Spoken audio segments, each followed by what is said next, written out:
These two media moguls helped autocrats rise to power. Then they lost everything. Now it's happening again. CBS is canceling The Late Show with Stephen Colbert. Paramount has settled President Trump's CBS 60 Minutes lawsuit for $16 million. And the warning signs are already flashing for today's media titans. This is a story about control, about the people who make it possible, and the price they pay. We might have to put Doge on Elon. Trump's attacks on the free press aren't new, but this time they're working. Today we'll expose the media moguls who empowered autocrats and the warning their downfall sends to today's media elites. I'm Eric Trout, and this is episode 1 of 8 Ball. Our story begins in post-World War I Germany. A fragile democracy ripe for manipulation, Alfred Hugenburg saw an opportunity. Hugenburg was the top media mogul in Germany during this period. A fierce opponent of the Weimar Republic, Hugenburg earned his initial wealth as an executive at one of Germany's largest arms and steel manufacturers, Krupp AG, and he used this initial wealth to build a media empire. Hugenburg founded Telegraph Union, a German national news service which supplied some 1,600 German newspapers that pumped out right-wing, anti-democratic propaganda. He also acquired the Schirl Publishing House, which contained several influential German newspapers, and he bought a controlling stake in UFA, Germany's largest film company. Think of him as Rupert Murdoch on steroids. He dominated German media.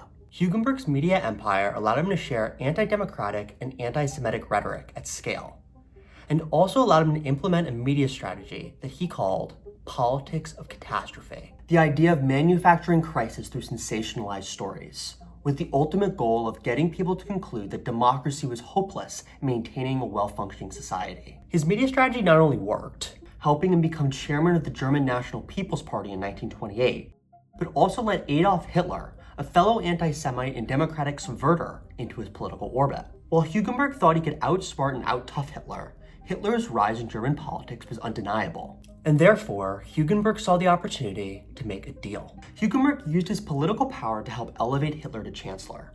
And in return, Hitler elevated Hugenberg to self-proclaimed economic dictator. In simpler terms, it was a quid pro quo. Given this opportunity, Hugenberg enacted sweeping reforms that benefited him and his businesses. But only 5 months or so into Hitler's term, after repeated disagreements between Hitler and Hugenberg was pushed out. Hitler, now backed by other powerful people, was no longer dependent on Hugenberg's support. Hugenberg's politics of catastrophe media strategy was clearly successful in steering Germany away from democracy and towards autocracy. But Hugenberg was deeply misplaced in his belief that his media empire would keep Hitler obedient to him.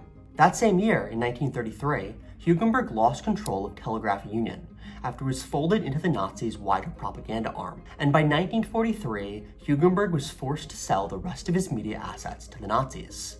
It was a stunning and swift downfall for the one-time king of German media.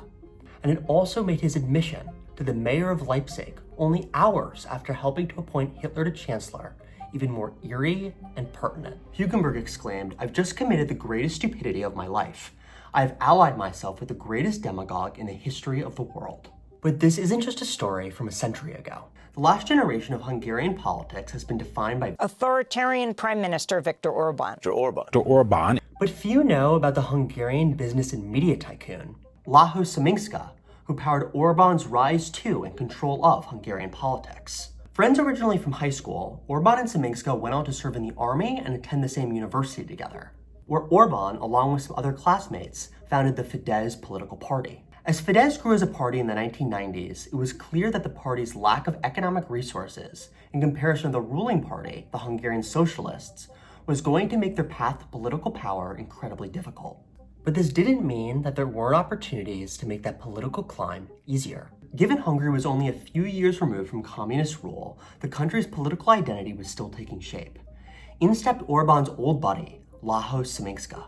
In a bold effort to reshape the country's political narrative around Orban's Fidesz party, Simicska went on a dizzying media buying spree, buying a news television station, 2 radio stations, a daily newspaper, and a weekday free sheet. And it started to pay off. In 1998, Orban became Hungary's prime minister. And while Orban wasn't re-elected in 2002, Simicska's media machine barreled ahead. And in 2010, thanks to Simicska, Orban was back. This was great news for Simicska's businesses, including his media empire and his construction company, Kozgep, With significant influence over almost every major piece of new legislation in the Orban 2.0 era, Simicska's businesses became incredibly profitable.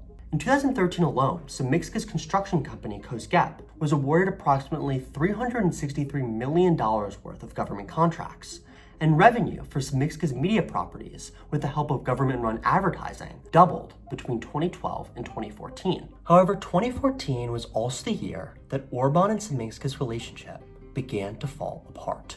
After the government issued a new advertising tax, hurting the revenues of Simicska's media assets, Simicska revolted publicly on a day that would be known as G-Day.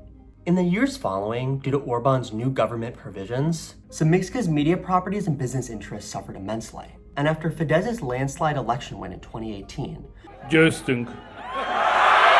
Simicska quickly started to shut down all of his businesses. The media empire Simicska had built to rise to power alongside his friend had vanished. Post-Simicska, Orban's Fidesz party now reportedly controls 80% of the country's media. This incredible amount of media consolidation is no accident.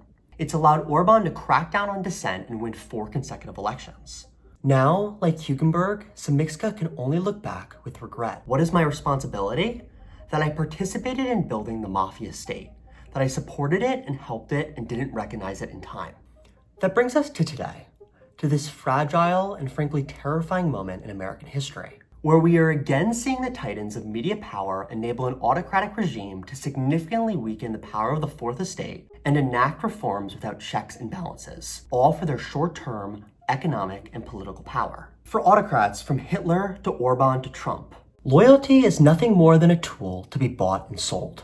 And today's media moguls have shown their hand. They're willing to sell out their media platforms for short-term power. It's why I think understanding the decisions of these media moguls in a historical context is so important. We've seen throughout history that media moguls continue to fall for the illusion that their compliance and/or support of an autocrat gives them control over their long-term relationship with him. Or as Washington Post columnist Jennifer Rubin expertly puts it, the economic and political upheaval an autocrat brings never fails to surprise those who insisted they could control him. If you like this video, please subscribe. This was only the first episode of our 8-Ball series breaking down the biggest stories in media this year, so stay tuned and see you then.